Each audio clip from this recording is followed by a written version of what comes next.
Hi friends, welcome to my channel. நம்ம சேனலில் இன்றைக்கி கொத்தவரங்காய் வச்சு ரொம்பவே சூப்பரான டேஸ்ட்டில் ஒரு மசாலா ரெசிபி தாங்க எப்படி செய்கிறதுன்னு பார்க்க போகிறோம்.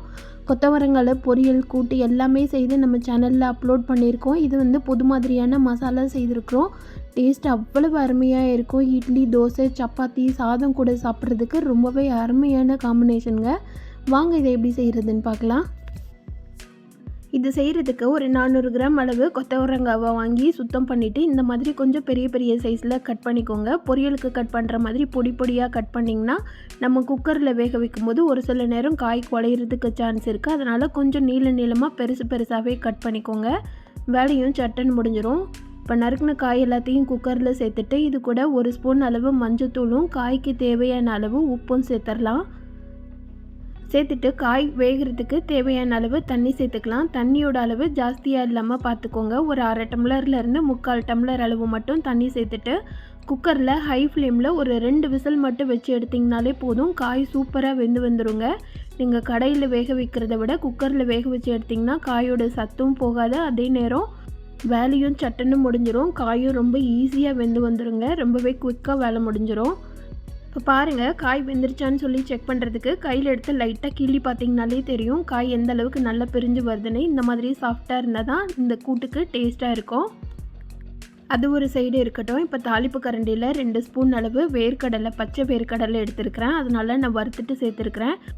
உங்கள்கிட்ட வறுத்த வேர்க்கடலை இருந்ததுன்னா டைரெக்டாகவே மிக்ஸி ஜாரில் சேர்த்துட்டு பல்ஸ் மோடில் வச்சு 2 சுற்றி எடுத்துக்கோங்க. கொஞ்சம் கொரப்பாக வரைச்சி எடுத்துக்கோங்க, கரெக்டாக இருக்கும். இப்போ பேனில் வந்து 2லேருந்து 3 ஸ்பூன் அளவு எண்ணெய் சேர்த்துக்கலாம். இதில் 1 ஸ்பூன் அளவு கடுகு உளுந்த பருப்பு போட்டு பொரிய விட்டுடுங்க. இது கூடவே 1/2 ஸ்பூன் அளவு சீரகம், 1/4 ஸ்பூன் அளவு சோம்பு சேர்த்து பொரிய விட்டுடுங்க. இது 3 நல்லா பொரிஞ்சு வந்தோடனே 2 காஞ்ச மிளகாவை கிள்ளாமல் சேர்த்துக்கோங்க. இது கூடவே ஒரு கொத்து கருவேப்பிலை, பெரிய வெங்காயம் வந்து ஒரு பெரிய வெங்காயத்தை பொடியாக அரிஞ்சு வச்சுருக்கிறேன், அதையும் சேர்த்துக்கலாம். சேர்த்துட்டு எல்லாத்தையும் ஒரு நிமிஷத்துக்கு வதக்கி விட்டுடுங்க. வெங்காயம் ஓரளவுக்கு நல்லா கலர் சேஞ்ச் ஆகி வரணும். அப்போ தான் இந்த கூட்டுக்கு நல்ல டேஸ்ட்டாக இருக்கும். வெங்காயம் நல்லா கலர் சேஞ்ச் ஆகி வந்துருச்சு. இப்போ 3 தக்காளி பழம், மீடியம் சைஸ் தக்காளி பழம் 3 சுத்தம் பண்ணிவிட்டு மிக்ஸி ஜாரில் போட்டு தண்ணி ஊற்றாமல் நல்லா வலுவலுன்னு பேஸ்ட் மாதிரி அரைச்சி எடுத்துருக்கிறேன். இந்த மாதிரி மசாலா ஐட்டம்லாம் நீங்கள் செய்யும்போது தக்காளியை அரைச்சிட்டு சேர்த்திங்கன்னா நல்ல ஒரு திக்கான கன்சிஸ்டன்சி கிடைக்கும். அதே நேரம் டேஸ்ட்டும் ரொம்பவே நல்லா இருக்குங்க. இப்போ இது கூடவே 1 ஸ்பூன் அளவு மஞ்சத்தூளும் காய்க்கு தேவையான அளவு உப்பும் சேர்த்துக்கலாம். ஆல்ரெடி நம்ம கொத்தவரங்காய் வேக வைக்கும்போது கொஞ்சம் உப்பு சேர்த்துருக்குறோம். அதனால் வெங்காயம் தக்காளிக்கு மட்டும் உப்பு சேர்த்துக்கோங்க. சேர்த்துட்டு தக்காளி நல்லா சுருண்டு வர வரைக்கும் வதக்கிக்கலாம். கொஞ்சம் கூட தண்ணியே இருக்கக்கூடாது. நம்ம வதக்க பார்த்திங்கன்னா அதில் எண்ணெய்லாம் நல்லா பிரிய ஆரம்பிச்சிரும். இதுக்கு அடுத்த ஸ்டேஜ் இன்னுமே நல்லா கெட்டியாக ஆரம்பிச்சிரும். அதுக்கப்புறமா தான் நம்ம மசாலா சேர்க்கணும். நீங்கள் தக்காளி வதங்காமல் மசாலா சேர்த்திங்கன்னா ஒரு மாதிரி பச்சை வாடை அடிக்கும், டேஸ்ட்டே மாறிடும். அதனால் தக்காளி இந்த அளவுக்கு நல்லா சுருண்டு வரட்டும். சுருண்டு வந்ததுக்கப்புறமா நீங்கள் மசாலா சேர்த்துக்கோங்க.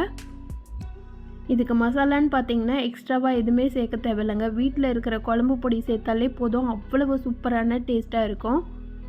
இதில் காரத்துக்கு ஏற்ப குழம்பு பொடி சேர்த்துக்கோங்க. நான் வந்து ஒரு 1/2 ஸ்பூன் அளவு குழம்பு பொடி சேர்த்துருக்கிறேன். குழம்பு பொடி இல்லாத பட்சத்தில் 1 ஸ்பூன் அளவு சில்லி பவுடர்னால் 1/2 ஸ்பூன் அளவு தனியாத்தூள் சேர்த்துக்கோங்க.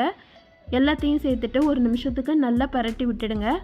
பரட்டி விட்டுட்டு நம்ம வேக வச்சுருக்கிற கொத்தவரங்காவை அந்த தண்ணியோடையே இது கூட சேர்த்துக்கோங்க. தண்ணியை தனியாக ஃபில்டர் பண்ண வேண்டாம். இப்போ எல்லாத்தையும் சேர்த்து நல்லா பரட்டி விட்டுடலாம். கொஞ்சம் தண்ணியாக இருந்தால் தான் மசாலா வந்து காயில் நல்லாவே இறங்கி வரும். எல்லாத்தையும் சேர்த்து நல்லா பரட்டி விட்டுட்டு மீடியம் ஃப்ளேமில் வச்சு ஒரு கொதி வர வரைக்கும் வெயிட் பண்ணலாம். இதுக்குள்ளே ஒரு தேங்காய் பேஸ்ட் ஒன்று அரைச்சி எடுத்துகிட்டு வந்துடலாம். ஒரு கைப்பிடி அளவு தேங்காய் மட்டும் எடுத்து வச்சுருக்கிறேன். இதை வந்து மிக்ஸி ஜாரில் சேர்த்துட்டு நல்லா வலுவலுன்னு தண்ணி ஊற்றி அரைச்சி எடுத்துக்கோங்க. கொத்தவரங்காய் மசாலாவோடு சேர்ந்து நல்லா கொதித்து வற்றி வர ஆரம்பிச்சிருச்சு. இந்த டைமில் நம்ம அரைச்சி வச்சுருக்கிற தேங்காய் பேஸ்ட்டை சேர்த்துக்கலாம். அது கூடவே ஒரு 1/4 டம்ளர் அளவு தண்ணி சேர்த்து அதையும் சேர்த்துக்கலாம். சேர்த்துட்டு எல்லாத்தையும் நல்லா கலந்து விட்டுடுங்க. தேங்காய் சேர்த்ததுக்கப்புறமா ரொம்ப நேரம் கொதிக்க விடக்கூடாதுங்க. ஒரு 2லேருந்து 3 நிமிஷம் மட்டும் குக் பண்ணாலே போதுமானது. இது இன்னுமே நல்லா கெட்டியாக ஆரம்பிக்கும். ஒரு கொதி வந்தோடனே நம்ம பவுடர் பண்ணி வச்சுருக்கிற வேர்க்கடலையை சேர்த்துக்கலாம். வேர்க்கடலை நல்லா நைஸாக அரைக்காமல் பல்சில் வச்சு சுற்றி எடுத்திங்கன்னா இந்த மாதிரி நல்லா கொரகரப்பாக உதிரியாக கிடைக்கும். அதையும் சேர்த்து பரட்டி விட்டிங்கன்னா சூப்பரான டேஸ்ட்டில் ஒரு அருமையான கொத்தவரங்காய் மசாலா வந்து ரெடி பண்ணிட்டோங்க. இந்த மாதிரி கொத்தவரங்காய் மசாலா வச்சு வெறும் ரசம் வச்சு சாப்பிட்டா கூட அவ்வளவு அருமையாக இருக்கும்.